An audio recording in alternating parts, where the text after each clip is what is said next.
Assalamu alaikum. I am Dr. Khadiza from Bashundhara Ad-din Medical College, working as associate professor in the Department of Physiology. Now, today I am going to discuss about the movements of the GIT, and today I am going to discuss about swallowing. Firstly, what is swallowing? It is the act of taking food and liquid into the GIT through the mouth and throat.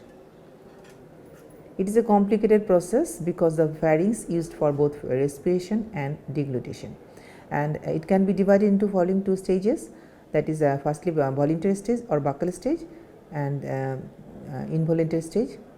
It has another two stages, that is pharyngeal stage and esophageal stage. This figure shows the pharynx and the esophagus through which deglutition occurs. Now, a voluntary stage initiates the swallowing process. After mixing the saliva, the chewed food is voluntarily or willingly squeezed into the pharynx by the tongue. And then involuntary stage of swallowing, it has a esophageal stage. It constitutes passage of food through the pharynx into the esophagus.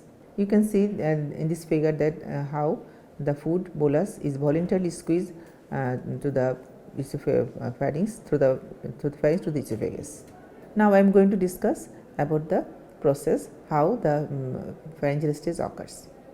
Firstly, the soft palate closes the posterior nares to prevent a reflux of entry of food into the nasal cavity. Then the palatopharyngeal folds are pulled medially, and the vocal cord and epiglottis closes the trachea to prevent passage of food into the respiratory tract. The upward movement of the larynx, and then upper esophageal sphincter, that is pharyngeoesophageal sphincter that relaxes, and the esophagus is then open, and then pharyngeal muscle contacts and forces the food into the upper esophagus. Now, then I start the esophageal stage. In esophageal stage, esophagus actually acts as a transporter. So, it transports the food from pharynx into the stomach.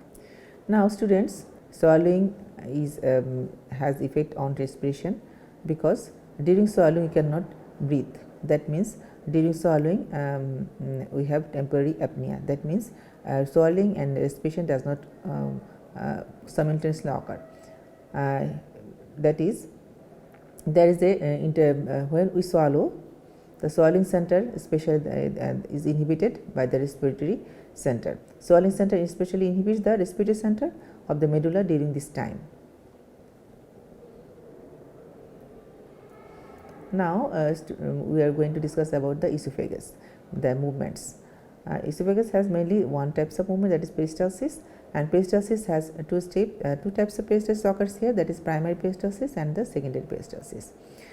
Primary peristalsis, when the food is in upper esophagus, pharyngeoesophageal sphincter closes to prevent the backflow of food into the pharynx, and peristaltic wave of esophagus move food rapidly along the esophagus towards the stomach, and then lower esophageal sphincter, that is gastroesophageal sphincter, opens and pushes the food into the stomach.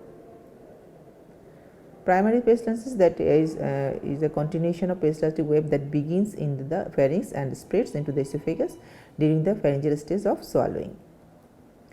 And secondary peristalsis, that is initiated by the presence of food in the esophagus. These waves continue until all the foods are emptied into the stomach.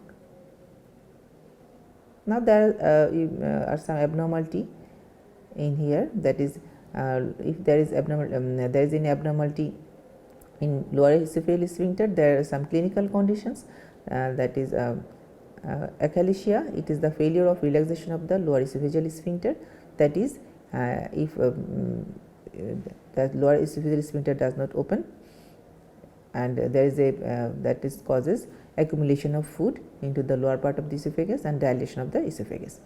And secondly, the gastroesophageal reflux disease, that is incompetence of lower esophageal sphincter.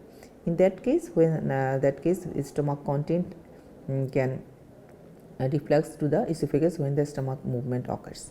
Esophageal gastric reflex disease, that is, it may occur if the tone of the lower esophageal sphincter is decreased, and then the intestinal pressure, when the gastrointestinal pressure increases, that causes reflux of the food and causes heartburn, because sometimes bronchitis may occur due to aspiration of the food from the stomach. Achalasia, it is a neuromuscular disorders lead to absence of peristalsis, peristaltic and failure of lower esophageal sphincter to relax. We have already said in the previously that food accumulates in the lower and dilated the lower esophagus. Now we are going to discuss of the gastrointestinal reflexes. You can see first reflex is the reflex that is caused by entirely by the enteric nervous system. This reflex control mainly gastrointestinal secretions, peristalsis and mixing contractions. And second reflexes are mainly sympathetic, caused by the sympathetic ganglia.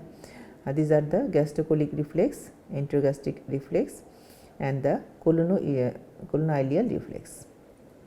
And third reflexes are caused by the spinal cord and the brainstem. This reflex that control the gastric, motor and secretory activity. Pain reflexes that causes general inhibition of the entire GIT, and then defecation reflex. So that's all for today. Thank you.